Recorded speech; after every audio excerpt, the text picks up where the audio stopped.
অনিতা, রাজু, জিনিস ভেতরে নিয়ে এসো।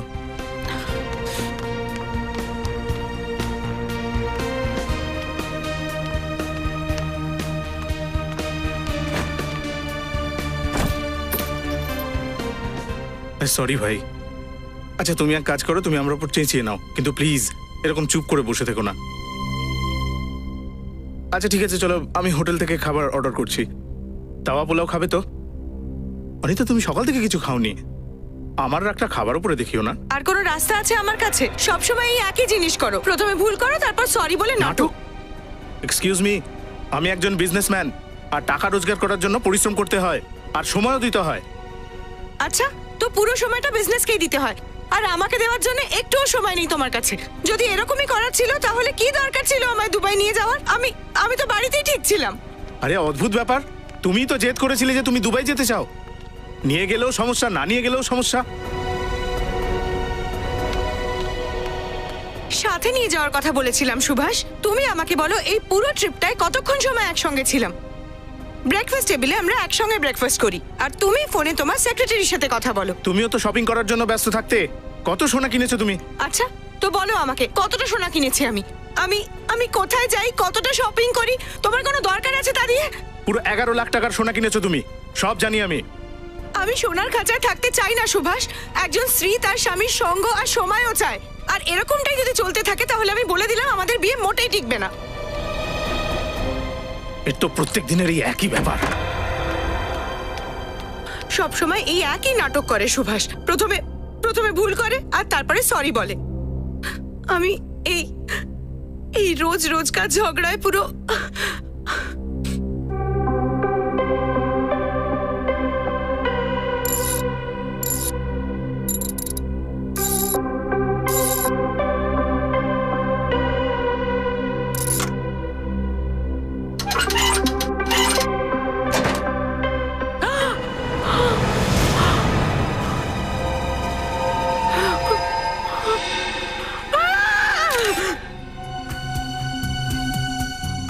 আপনারা দুজনে কখন জানতে পারলেন যে ডলি দেবীর মৃত্যু হয়েছে?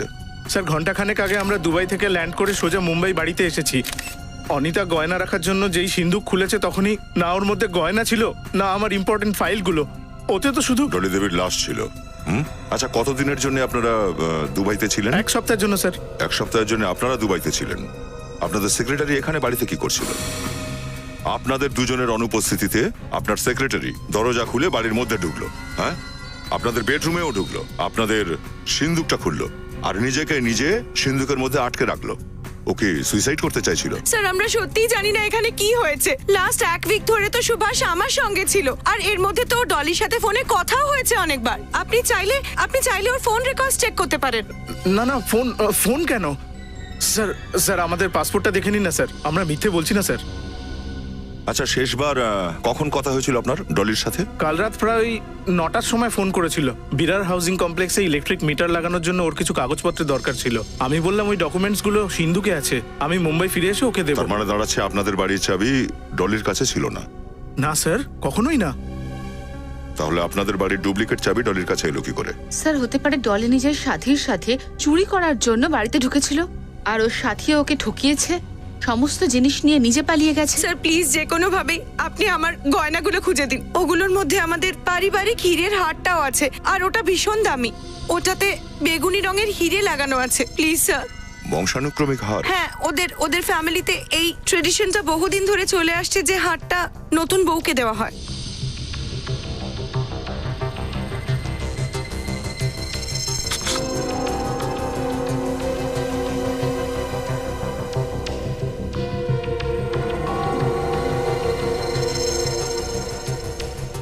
স্মাইলি বল। মন্টি? মন্টি মানে ওই কুখ্যাত জুয়েল থিফ? হ্যাঁ নিখিল, ওই গয়নার চোর যার পেছনে দেশের সব পুলিশরা লেগে রয়েছে, কিন্তু প্রতিবারই চোখে ধুলো দিয়ে পালায়। আর সব থেকে বড় ব্যাপার এটা যে আজ পর্যন্ত কেউ ওকে দেখেনি। স্যার। হ্যাঁ রজত? এই স্মাইলি বলটা পাওয়া গেছে সিন্ধুক থেকে। স্মাইলি মানে সবকিছু মন্টি করছে নাকি? হতে পারে স্যার। দয়া, হ্যাঁ ডক্টর, এক মিনিট। দাই ডলির চোখের মধ্যে যে এই লাল রঙের দাগটা দেখা যাচ্ছে না, এইটা অক্সিজেন কম হওয়ার কারণে হয়েছে। শ্বাস বন্ধ হয়ে গেছিল এর, সেই কারণে মৃত্যু হয়েছে। তার মানে কেউ ওকে গলা টিপে মেরে দিয়েছিল আর তারপরে সিন্ধুকে ঢুকিয়ে দেয়। না রজত, যে সময় ডলিকে এর মধ্যে বন্ধ করা হয়েছিল তখন বেঁচে ছিল, দম বন্ধ হওয়ার কারণে মারা গেছে।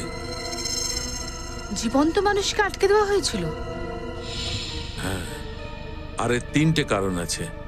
একটা তো এর দরজার ভেতর দিকটা একটুখানি তুবড়ে আছে, এমন মনে হচ্ছে যে কেউ ঘুষি মেরে এই দরজাটা খোলার চেষ্টা করেছিল।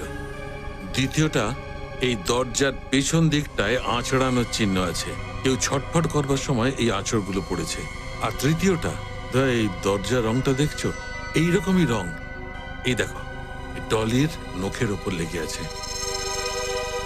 বেচারা কত চেষ্টা করেছিল সিন্ধুক থেকে বেরোতে, কিন্তু যখন সফল হয়নি তখন দম বন্ধ হয়ে মারা হ্যাঁ যায়। রজত, সিন্ধুকের সমস্ত মালপত্র বাইরে বের করে নিয়েছিল আর ডলিকে সেই খালি সিন্ধুকের মধ্যে ভরে দিয়েছিল। আর এই সবই করেছে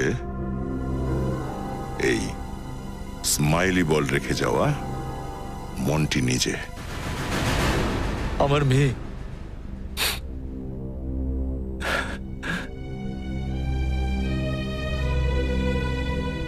কে মেরেছে আমার মেয়েকে স্যার? আমার বার্ধক্যের অবলম্বনকে কে কেড়ে নিল? আপনি শান্ত হয়ে যান প্লিজ। আমরা আপনার দুঃখ বুঝতে পারছি, আমরা অনুসন্ধান চালাচ্ছি। ডলির অপরাধীদের আমরা কিছুতেই ছাড়ব না।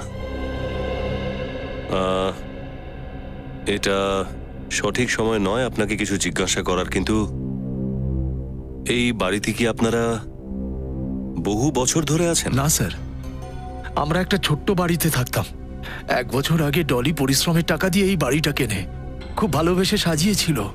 কিন্তু কি লাভ বলুন, ডলি তো আর নেই। ডলি এই বাড়িটা কিনেছিল? ক্ষমা করবেন, ডলির মাইনে তো 25,000 টাকা ছিল। এই অল্প বেতনে এই বাড়ি কেনা, এত জিনিস। ও তো প্রতি মাসে বোনাস পেত স্যার। প্রতি মাসে বোনাস? ওর কাজকর্ম দেখে ওর বস ভীষণ খুশি ছিলেন। ও প্রতি মাসে ক্যাশ বোনাস পেত 5 লাখ টাকা। 5 লাখ টাকা মাসে? হ্যাঁ স্যার, ও 2 দিন আগেই এই মাসের বোনাসটা পেয়েছিল, 5 লাখ টাকা। ওই টাকা কোথায়? ডলির ঘরে রাখা আছে স্যার। আমরা দেখতে পারি? আগে হ্যাঁ, আমি নিয়ে আসছি।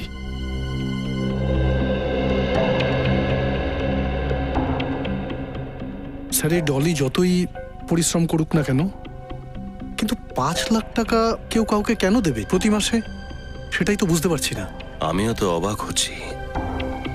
মাইনে 25,000 আর বোনাস 5 লাখ টাকা। ডলির বস সুভাষবাবুর সাথে দেখা করতেই হবে।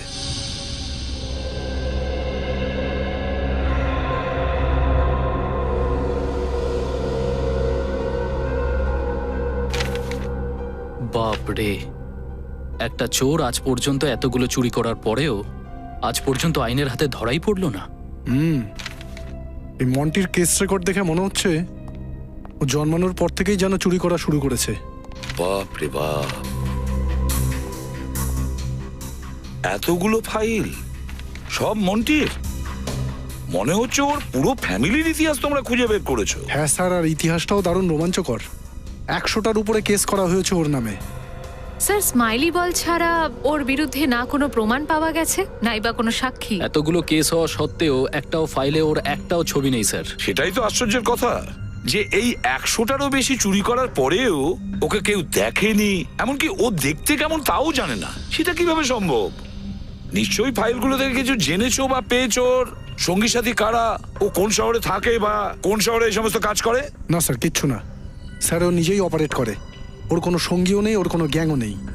আর চুরি করা গয়নাগুলো ও কাকে আর কোথায় বেচে এটাও কেউ জানে না। খুব ধূর্ত স্যার। ধূর্ত? আসলে এখনো পর্যন্ত ওর আমাদের সঙ্গে দেখা হয়নি তো। এবার ও জানতে পারবে। সচিন, সব অপরাধীরই কোনো না কোনো দুর্বলতা থাকে, শুধু ওর দুর্বলতাটা খুঁজে বের করো। তাহলে অপরাধীটাকেও পেয়ে যাব। স্যার, একজন ইন্সপেক্টর বর্ধন আছে যে 2 বছর ধরে মন্টিকে ধরার জন্য পড়ে আছে। আর মন্টির বেশিরভাগ কেসেরই তদন্ত উনিই করেছেন।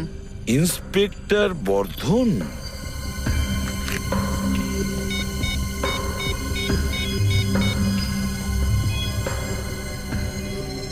ইন্সপেক্টর বর্ধন, এসিপি প্রদ্যুমান বলছি। এবার তো এই টেন্ডারটা আমিই পাবো। এর থেকে সস্তা আর কোনো কোম্পানি দিতেই পারবে না। আপনারা? ডলি মার্ডার কেসের ব্যাপারে আপনার কাছে কিছু জিজ্ঞাসা করার ছিল। আগে আমার যতটুকু জানা আমি তো আগেই বলেছি আপনাদের।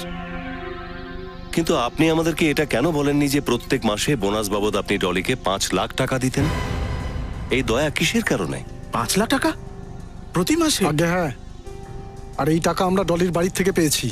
ও একজন কনস্ট্রাকশন কোম্পানির সেক্রেটারি হওয়া সত্ত্বেও ওর বাড়িটা বেশ এলাহি আর জীবনটাও বেশ রাজকীয়ভাবে কাটাতো। মিস্টার সুভাষ, সত্যি কথা বলবেন, ডলি কি আপনাকে কোনো বিষয় নিয়ে ব্ল্যাকমেল করছিল?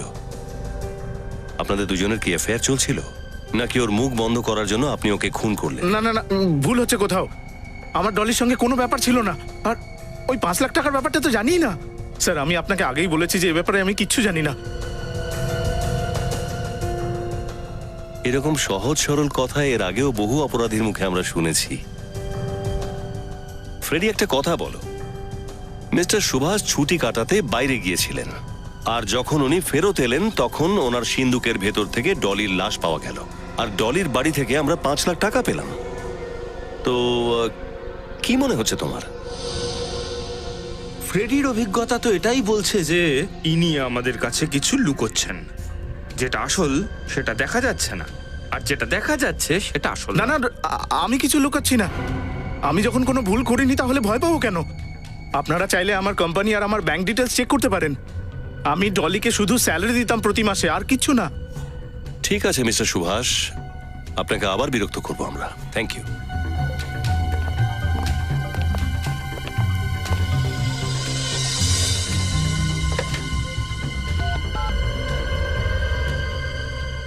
হ্যাঁ, আজকে আমার সমস্ত অ্যাপয়েন্টমেন্ট ক্যান্সেল করো।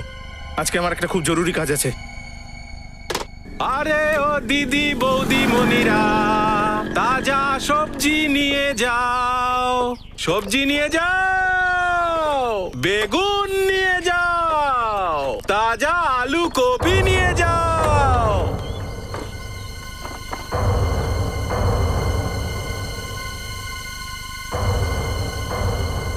স্যার, সবজি লাগবে নাকি?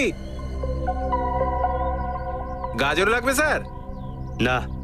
মূলো? মূলো? আরে বললাম না চাই না, যাও।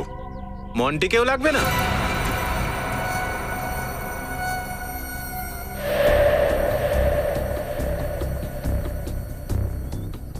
ইন্সপেক্টর বর্ধন। আরে স্যার, আপনি তো জানেন যে আমাদের ব্যবসায় নাম নিতে নেই। ভাই বলে ডাকুন, ভাই। আচ্ছা বেশ ভাই, আপনার এই টমেটো দিয়ে আমি কি করব? মন্টিকে কোথায় পাবো? আরে 2 বছর ধরে তো মন্টিকে আমি নিজেই খুঁজছি। 2 বছর হয়ে গেছে, তাও আপনি খুঁজে পাননি? আরে মন্টির মতো চোরকে ধরা টমেটো বেচার মতো কোনো কাজ নয়। গত 2 বছর ধরে ছদ্মবেশ ধরেও কোনো লাভ হয়নি। স্যার, আমার খোঁজর একটা খবর দিয়েছে। সামনে ওই যে বাংলোটা দেখছেন, লন্ডন থেকে একটা ফ্যামিলি এসছে। লন্ডন থেকে অনেক গয়না নিয়ে এসছে সঙ্গে করে, অনেক গয়না। যেখানে দামি গয়না আছে সেখানে তো মন্টি পায়ের ধুলো দিতে নিশ্চয়ই আসবে। ঠিক ঠিক বলেছেন স্যার। এসিপি স্যার বলছিলেন যে মন্টিকে ধরার ব্যাপারে তুমি আমাদের সাহায্য করতে পারো। অনেক খোঁজ খবর রাখো তুমি ওর ব্যাপারে, অনেক ফাইলও রেডি করেছো। হ্যাঁ স্যার, আপনি বললে এই সবজি আর ফাইল সব নিয়ে অফিসে চলে যাচ্ছি। হ্যাঁ, তবে তার আগে এখানে কাউকে পাহারায় রেখে তারপরে যাব। ঠিক আছে, তাড়াতাড়ি এসে ব্যুরোতে দেখা করো। হ্যাঁ স্যার, চললাম। হ্যাঁ।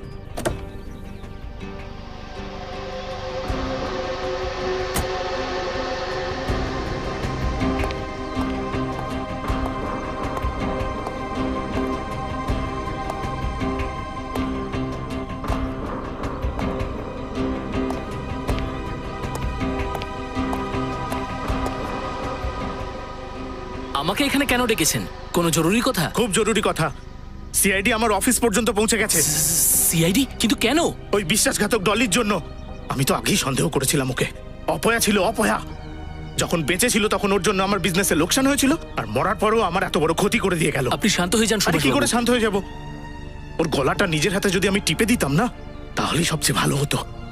সিআইডি আমাকেই সন্দেহ করছে। কিন্তু এখন আপনি কি চাইছেন? এবার গল্পটা শেষ করো। এই নাও টাকা, আর ভুলে যাও যে আমাদের কখনো দেখা হয়েছিল। আজকের পর থেকে আমার সাথে যোগাযোগ করার কোনো চেষ্টা করবে না। যদি কেউ জানতে পারে যে এই কাজটা আমি তোমাকে দিয়ে করিয়েছি, তাহলে নিজের মুখ খোলার জন্য বেঁচে থাকবে না তুমি, বুঝেছো? আমার শুধু টাকার দরকার ছিল, যেটা আমি পেয়ে গেছি। এবার আপনি ধরে নিন যে আমার মুখে তালা পড়ে গেল। তালা তো জেলের গলাতেও লাগাতে হবে, কিন্তু সেটা তোমাদের দুজনকে জেলে ঢোকানোর পরে। সিআইডি? হ্যাঁ, সিআইডি। সুভাষবাবু, আপনি টাকা দিয়ে ওর মুখটা তো বন্ধ করে দিলেন, কিন্তু আফসোস, তবু আমাদের ওকে মুখ খোলাতে হবে। এবার আপনি কি নিজে মুখ খুলবেন, নাকি আমাদেরই ওর মুখের তালাটা ভাঙতে হবে?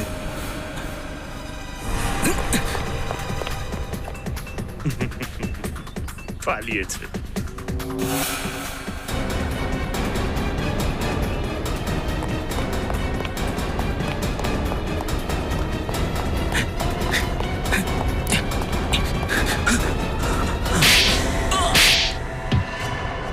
না স্যার। কিসের জন্য সুভাষ তোমাকে টাকা দিচ্ছিল? স্যার, আমার নাম বিদ্যুৎ, আর আমি থার্ড আই ডিটেকটিভ এজেন্সির মালিক। থার্ড আই ডিটেকটিভ এজেন্সির মালিক? Yes sir. তো আমাদের দেখে পালালে কেন? স্যার, আমি ভয় পেয়ে গিয়েছিলাম, কারণ আমি জানি যে সিআইডির লোকেরা কিভাবে জিজ্ঞাসাবাদ করে থাকে। কিন্তু তোমার ডলির সাথে কি সম্পর্ক? স্যার, ওকে আমি হায়ার করেছিলাম। আমার সন্দেহ ছিল যে আমার অফিসের কোনো স্টাফ আমার টেন্ডারের কনফিডেন্সিয়াল ফাইল আমার কোনো শত্রুকে বিক্রি করছে। সেজন্য বেশ কিছু মাস ধরে আমার অনেক টেন্ডার হাত থেকে বেরিয়ে গেছে। প্রতিবার অল্প কিছু টাকার তফাৎ হতো। আমাদের আগে বলবেন তো যে আপনি ডিটেকটিভ। খোঁজ করে কি জানতে পারলেন? ডলির উপর ওনার সন্দেহ ছিল, তাই আমি ওর উপর নজরদারি চালাচ্ছিলাম, কিন্তু আমি ওর আচরণে সেরকম কিছু পাইনি। তো এই 5 লাখ টাকা যেটা ডলির কাছে প্রত্যেক মাসে আসতো, সেটা কি? সেটাই তো স্যার। স্যার, যখন আপনি অফিসে 5 লাখ টাকার কথা বললেন, আমি একেবারে নিশ্চিত হয়ে গেলাম যে ডলি আমার শত্রুদের আমার ফাইল বিক্রি করছিল। তারপরে আমি ওকে এখানে ডাকলাম, ওকে টাকা দিলাম আর বললাম যে ও যেন সব ভুলে যায়। আপনারা যদি ওর কাছে পৌঁছে যেতেন তো আপনারা জানতে পেরে যেতেন যে ও ডলির ওপর আমার কথাতেই নজর রাখছিল, আর কোনো না কোনোভাবে আপনাদের মনে হতো যে ডলিকে আমিই মেরেছি। এটা তো পরিষ্কার বোঝা গেল যে ডলিকে প্রত্যেক মাসে ওই 5 লাখ টাকা এই সুভাষের কোনো কম্পিটিটর দিচ্ছিল। কিন্তু মন্টি ডলিকে কেন মারলো এটা বুঝতে পারছি না।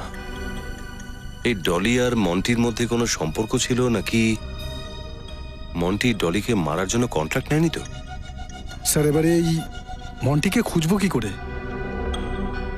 সিনিয়র ইন্সপেক্টর বর্ধন, এখন শুধুমাত্র উনি মন্টির ব্যাপারে কিছু বলতে পারবেন।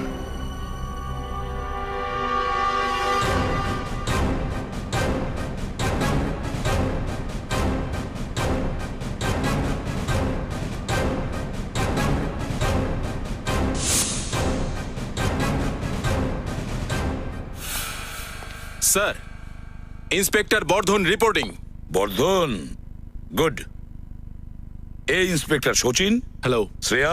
হাই। পঙ্কজ। হাই। স্যার, বাকি অফিসারেরা দয়া স্যার, অভিজিৎ স্যার আর ফ্রেডিকে দেখতে পাচ্ছি না। বাইরে গেছে আরেকটা অন্য কেসের তদন্ত করতে। যাক, ভালো লাগলো তুমি ওদেরকে চেনো। স্যার, আপনাদেরকে কে চেনে না বলুন? যখন আমি পুলিশের ট্রেনিং এ ছিলাম তখন সিআইডি টিমের উদাহরণ দেওয়া হতো আমাদের। বর্ধন, এবার কিন্তু শুধু মন্টি চুরি করেনি, খুনও করেছে। ক্ষমা করবেন স্যার, তবে আমার মনে হয় না মন্টি কাউকে খুন করতে পারে। কেন? স্যার, গত 2 বছর ধরে আমি মন্টির কেসগুলো নিয়ে তদন্ত করছি। 100রও বেশি চুরি করেছে ও, কিন্তু একটাও খুন করেনি। এবারে করেছে। ও ডলির বসের বাড়িতে চুরি করেছে ডলির সাহায্য নিয়ে, আর কাজ শেষ হওয়ার পরে ডলিকেই মেরে দিয়েছে। স্যার, মন্টি কিন্তু একাই চুরি করে, কারোর সাহায্য ছাড়াই।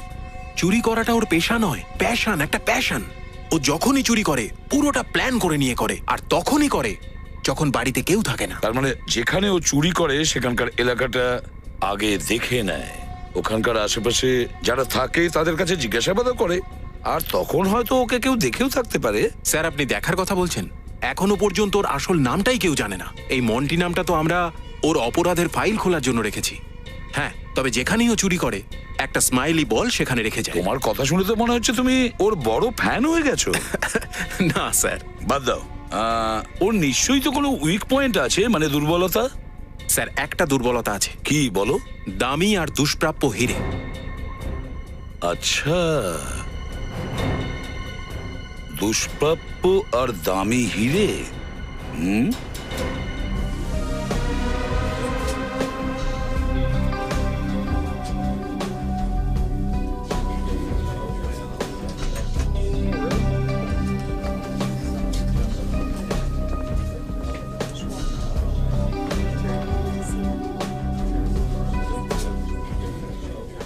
স্যার,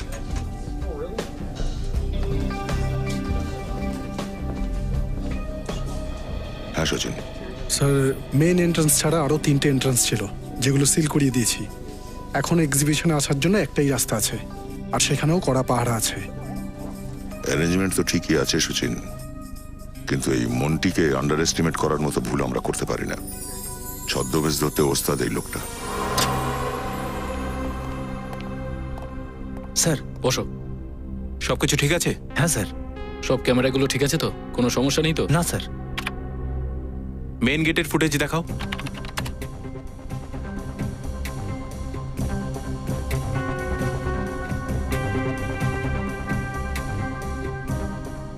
এক এক করে সব কটা ক্যামেরার ফুটেজ চেক করতে থাকবে। মন্টি কিন্তু খুবই চালাক, ক্যামেরাগুলোতে গন্ডগোল করে দিতে পারে, বুঝেছো? হ্যাঁ স্যার।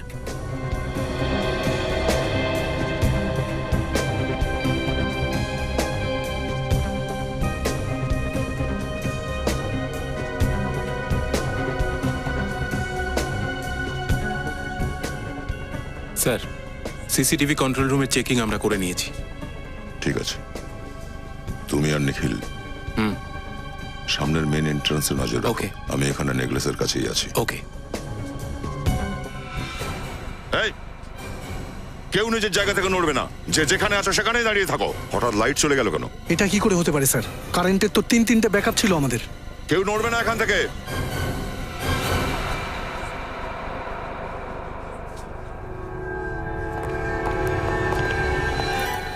হার কোথায় গেল?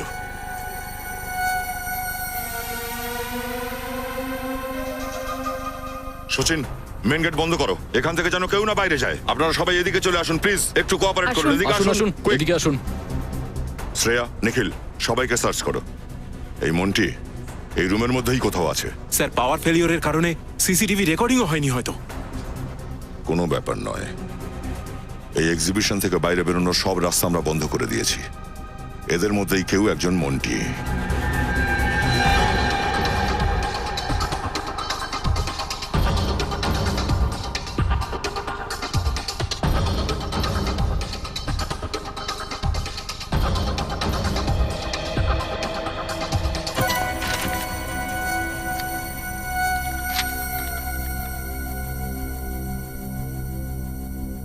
আমি হাওয়ার মতো আপনার পাশে পাশেই আছি। আপনি অনুভব করতে পারবেন আমায়, কিন্তু স্পর্শ করতে পারবেন না, ধরতেও পারবেন না আমায়। আমি বুদ্ধিমান এবং ধূর্ত, চোর আমি, কিন্তু খুনি নই। সুভাষের সিন্দুক আমিই খালি করেছি, কিন্তু ওই মেয়েটাকে কোনোভাবেই আমি খুন করিনি।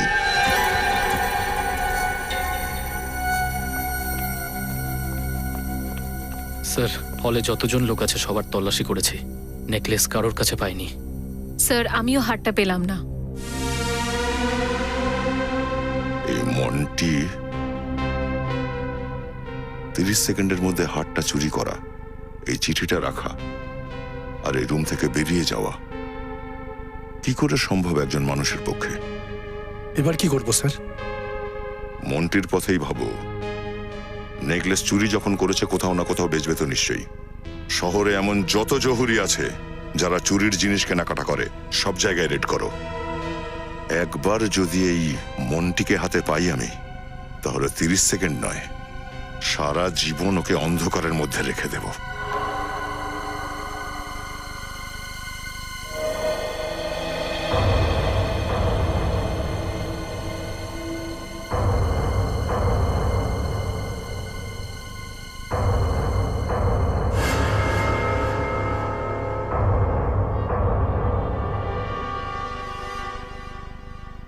আসুন সাহেব আসুন, কি দেখাবো? আরে ভাই, আমার একদম আসল হিরে চাই। হ্যাঁ, ইনি হলেন আমার বর্দা। বর্দা আর বৌদির আজ বিবাহ বার্ষিকী, তাই বর্দা বৌদিকে খুব ভালো একটা উপহার দিতে চান। কি বললাম, মাথায় ঢুকলো তো? আমি সব কিছু বুঝে গেছি। আসুন, আপনারা দাঁড়ান, আমি নিয়ে আসছি।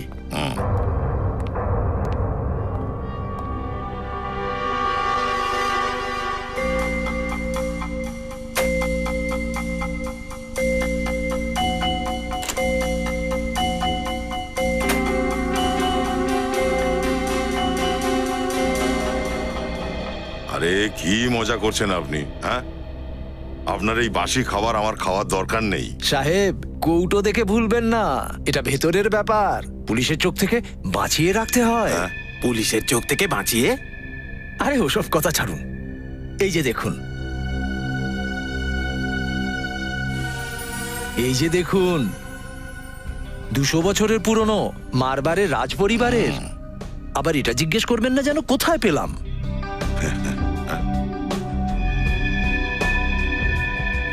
কড়া সিকিউরিটির ব্যবস্থা ছিল, তারপরেও চোখের সামনে দিয়েও হাতটাকে নিয়ে গেল কি করে? স্যার, আমরা তো আসা যাওয়ার সমস্ত রাস্তা বন্ধ করে দিয়েছিলাম, এমনকি প্রত্যেকটা গেস্টকে ভালো করে চেক করা হয়েছিল, কিন্তু কিছুই পাইনি স্যার। তাহলে ওই হাতটা গেল কি করে? কোথায় গেল হাতটা? ওটা কি এমনি এমনি চলে গেছে? সব চেকিং নাকি করেছে, কোনো না কোনো চালাকি নিশ্চয়ই করেছে ওই মন্টি, কোনো না কোনো চালাকি করেছে। সব ফাইল বের করো, আবার বের করো, কিছু না কিছু নিশ্চয়ই মিস হয়েছে, কিছু না কিছু নজর এড়িয়ে গেছে।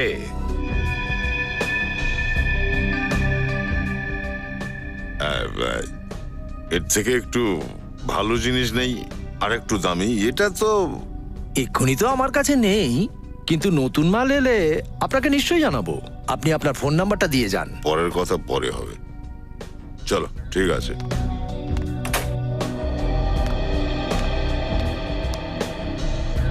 ওই গয়নাগুলোর মধ্যে আমাদের পারিবারিক হীরের হার আছে, যার মধ্যে বেগুনি রঙের হিরে আছে। এই হারটাও মন্টি চুরি করেছিল। না স্যার, হতেই পারে না, আমি তো এটা আগে কখনোই দেখিনি। বর্ধন, এই হারটা সুভাষের সিন্ধুক থেকে চুরি হয়েছিল, আর যেহেতু ডলির লাশটা সিন্ধুকের মধ্যে পাওয়া গিয়েছিল, তাই কেসটা সোজা সিআইডির কাছে এসেছিল, তোমার ডিপার্টমেন্টে চাইনি। মন্টি বেঁচেছে এই হারটা। চলো, চলে এলাম। কি হলো, মত পাল্টে গেল নাকি? হাতটা দিয়ে দেবো? হ্যাঁ, দিয়ে দাও। এবার এইটা বলো যে মন্টি কোথায়? মন্টি? কে মন্টি? আপনারা কারা? ওয়াচম্যান? ইন্সপেক্টর দয়া, সিআইডি অফিসার। সিআইডি? এবার ডাক্তার ওয়াচম্যানকে। সিনিয়র ইন্সপেক্টর বর্ধন, ক্রাইম ইউনিট। যা বলবে ভেবে চিনতে বলবে, না হলে কিন্তু তোমার একটা ভুল সারা জীবনের জন্য আফসোস হয়ে দাঁড়াবে। আমাকে ক্ষমা করে দিন স্যার, আমি ভয় পেয়ে গেছিলাম। ওই হার মন্টি আমাকে বিক্রি করেছিল। মন্টির নাম্বার আছে তোর কাছে? না স্যার, ওর ব্যাপারে আমি কিচ্ছু জানি না। ঠিক আছে, আমরা আমাদের এক অফিসারকে তোমার দোকানে রেখে যাচ্ছি। যদি আবার মন্টি এখানে আসে না, তাহলে আমাদের সঙ্গেই যাবে।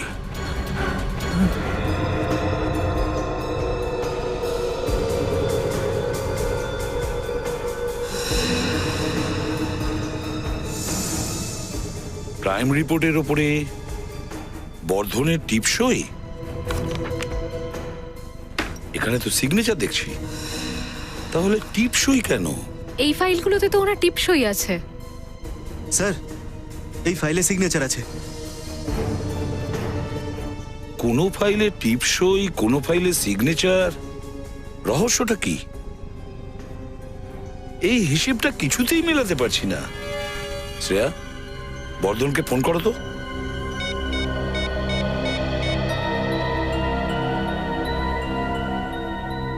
স্যার, ওনার ফোন তো বন্ধ বলছে। তাহলে হেডকোয়ার্টার্সে ফোন করো আর ওদের জিজ্ঞাসা করো বর্ধনের টিপসই, বর্ধনের সিগনেচার, আসলে ব্যাপারটা কি?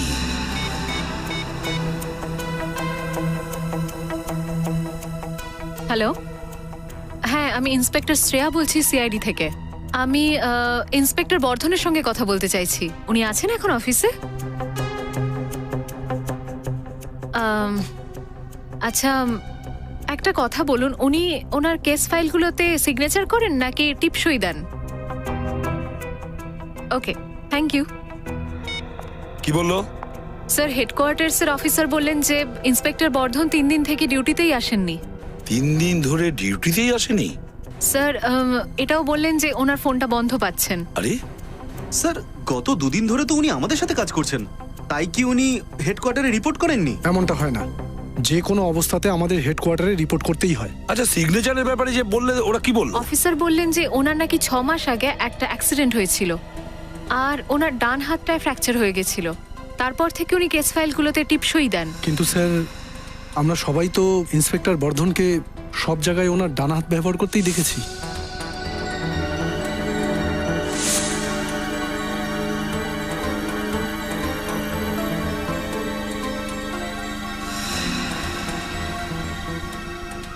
ছ মাস আগে ডান হাতটা ফ্র্যাকচার হয়েছে, আর তা সত্ত্বেও ও ডান হাতটাই ব্যবহার করে যাচ্ছে। তাহলে কে এই বর্ধন? ও কি আমাদেরই বর্ধন নাকি ছদ্মবেশী বর্ধন?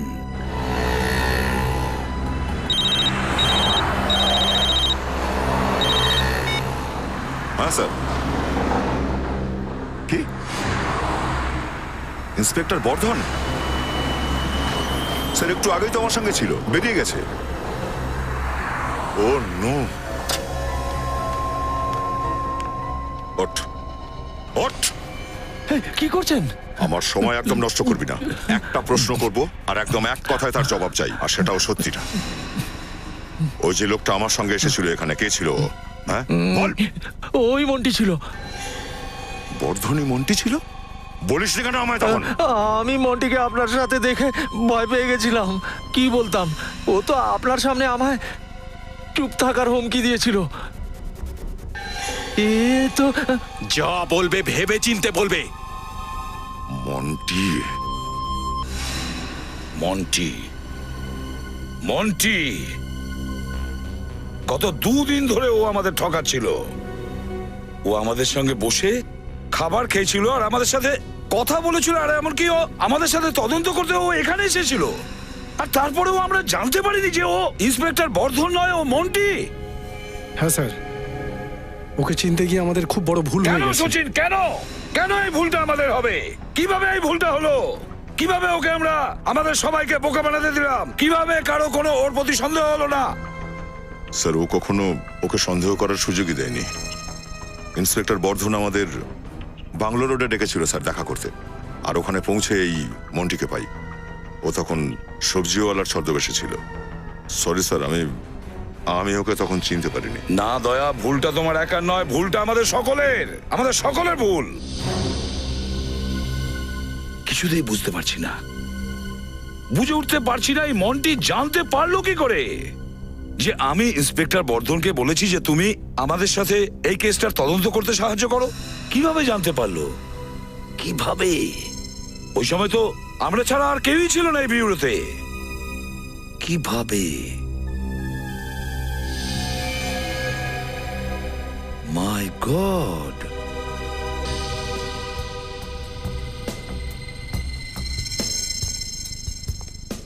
মাই গড!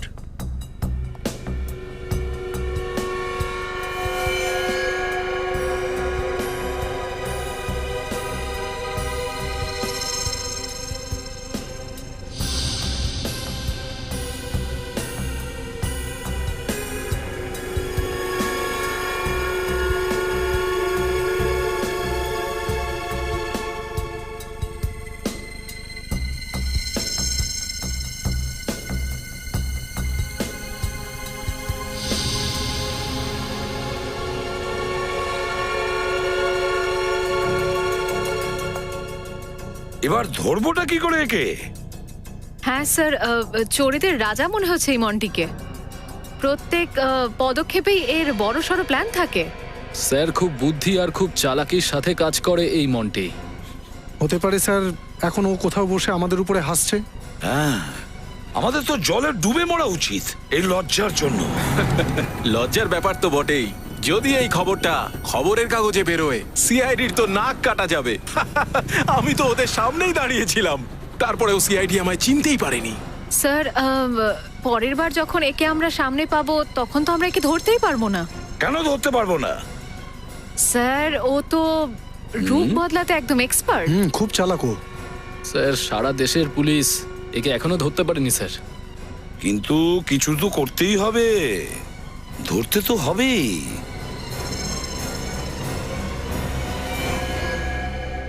কিছু তো করতেই হবে।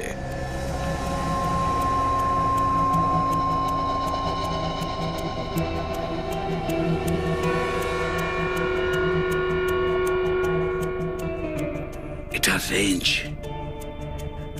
যাও। স্যার, এই লোকটা এত চালাক, ধরবো কি করে একে? সেটাই তো, কোনো সূত্র তো নেই আমাদের কাছে। কি করব, কিভাবে ধরবো ওকে? স্যার, এই ট্র্যাকার অনুযায়ী মন্ত্রী খুব কাছেই আছে আমাদের। হ্যাঁ, 1 মিনিট। এই মন্টি 500 মিটার রেডিয়াসের মধ্যে আছে।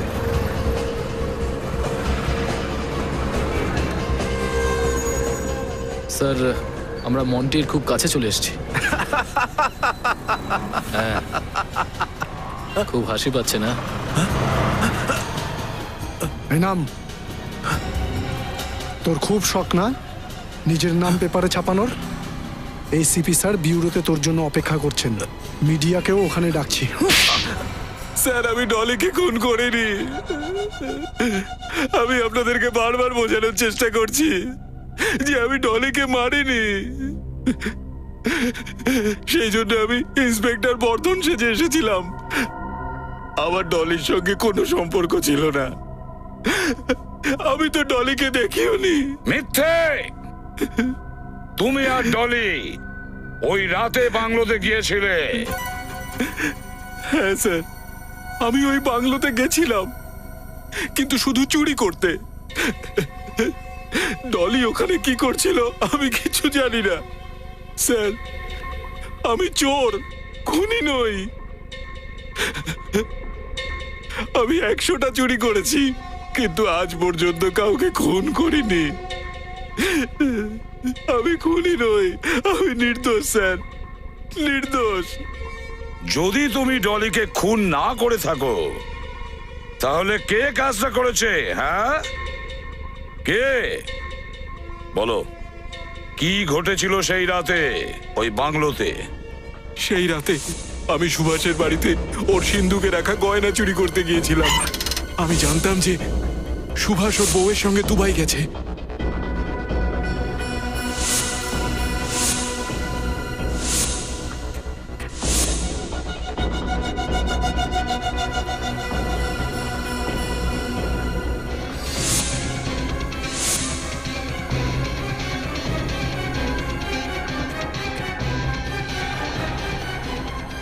স্যার, যেই আমি কারোর আসার শব্দ পাই, আমি জানলা দিয়ে পালিয়ে গেছিলাম।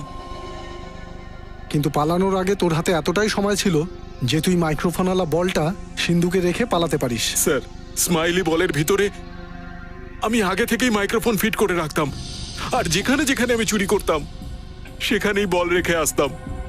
কিন্তু কেন? যখন সেই সব লোকেরা জানতে পারতো যে ওদের মূল্যবান গয়না আর হিরে চুরি হয়ে গেছে, তখন ওদের কান্নার আওয়াজ, ওদের দুঃখে হাহুতাশ করার আওয়াজ আমার শুনতে খুব ভালো লাগতো। বেশ অদ্ভুত শখ তো এর। মানে চুরি করার পরে তুমি এসে রিসিভারের সামনে বসে পড়তে লোকেদের কান্না শোনার জন্য? হ্যাঁ না স্যার, আমার রিসিভারের কাছে একটা রেকর্ডিং মেশিন রাখা আছে। যখনই আমি সুযোগ পাই আমি সেই রেকর্ডিংগুলো শুনি। কিন্তু এবারে যখন আমি রেকর্ডিং শুনলাম, আমি জানতে পারলাম যে একটা মেয়ে খুন হয়ে গেছে, আর সিআইডি অফিসারেরা আমাকে সন্দেহ করছে যে আমি ওই মেয়েটাকে খুন করেছি। তখন আমি ভয় পেয়ে গেলাম। তাই আমি ভাবলাম ইন্সপেক্টর বর্ধন সেজে আপনাদের টিমে ঢুকে যাব, আর আপনাদেরকে এটা বিশ্বাস করাবো যে যে ডলির খুন মন্টি করতেই পারে না। সেটা তো আমরা জেনেই নেব মন্টি বাবু, যে ডলিকে কে খুন করেছে, বুঝেছো? এবার এটা বলো, ওই এক্সিবিশনে এত কড়া পাহারা থাকা সত্ত্বেও তুমি ওই গয়না কিভাবে চুরি করলে? যখন আমি ওই এক্সিবিশনের কন্ট্রোল রুমে গিয়েছিলাম সবকিছু চেকিং করতে, স্যার বসো। তখন আমি ওখানে একটা ছোট সবকিছু ঠিক আছে? ছিলাম এক এক করে সব কটা ক্যামেরার ফুটেজ চেক করতে থাকবে। Yes sir. মন্টি কিন্তু খুবই চালাক, ক্যামেরাগুলোতে গন্ডগোল করে দিতে পারে, বুঝেছো? ওই ডিভাইসের কারণেই 30 সেকেন্ডের জন্য পাওয়ার চলে গিয়েছিল। আপনারা সবার তল্লাশি নিয়েছিলেন, কিন্তু আমাকে ইন্সপেক্টর বর্ধন ভেবে আমার তল্লাশি নেননি। ইন্সপেক্টর বর্ধন কোথায়? আমার বাড়িতে আছে স্যার, ভালো আছে। আমি কখনোই কাউকে আঘাত দিতে চাইনি, শুধু আপনাদেরকে এটা বিশ্বাস করাতে চেয়েছিলাম যে আমি ডলিকে খুন করিনি। আচ্ছা, তোমার ওই সিন্ধুকে মাইক্রোফোন রেখে যাওয়া পর্যন্ত ডলি ওই ঘরে আসেনি, রাইট? না। তাহলে তো স্যার রেকর্ডিং মেশিনটাতে ডলি আর খুনির আওয়াজ নিশ্চয়ই রেকর্ডিং হয়েছে। ওই রেকর্ডিং আমরা শুনতে চাই।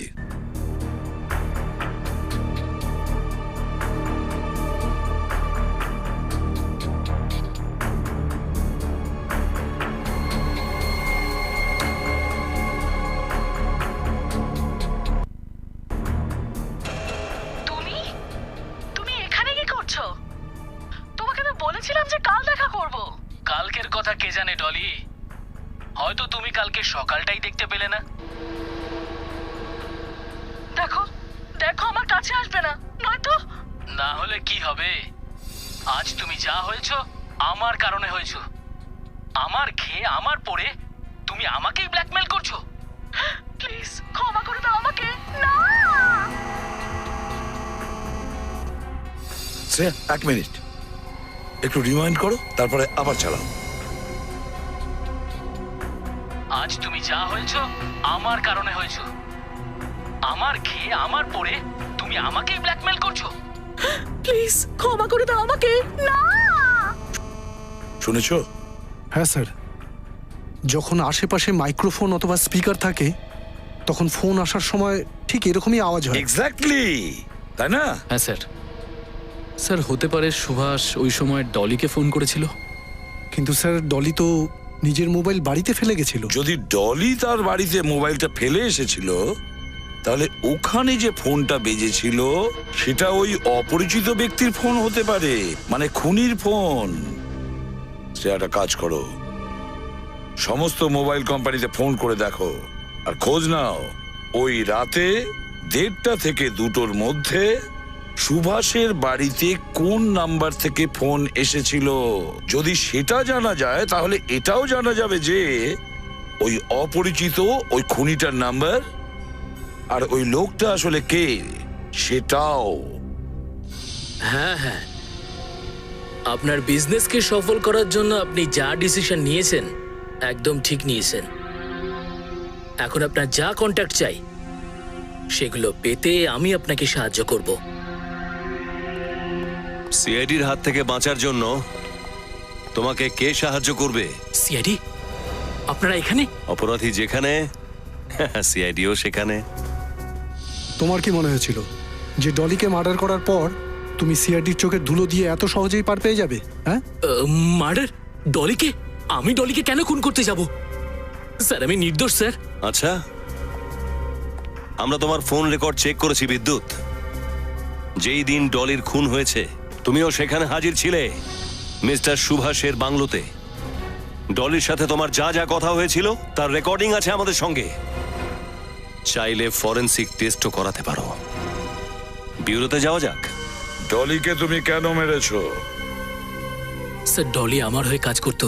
কিন্তু ও তো সুভাষের সেক্রেটারি ছিল, তাই না? স্যার আমি ওকে সুভাষের ওখানে সেক্রেটারি কাজ পাইয়ে দিয়েছিলাম। আসলে ও আমার খোঁচর ছিল।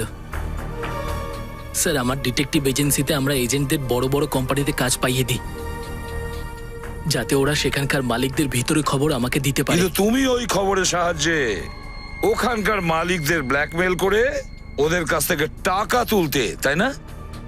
কিন্তু সুভাষ তো তোমাকে ওই কোম্পানির ইনফরমারকে খুঁজে বার করার কাজ দিয়েছিল, তাই না? ডলি সেই ইনফরমার ছিল।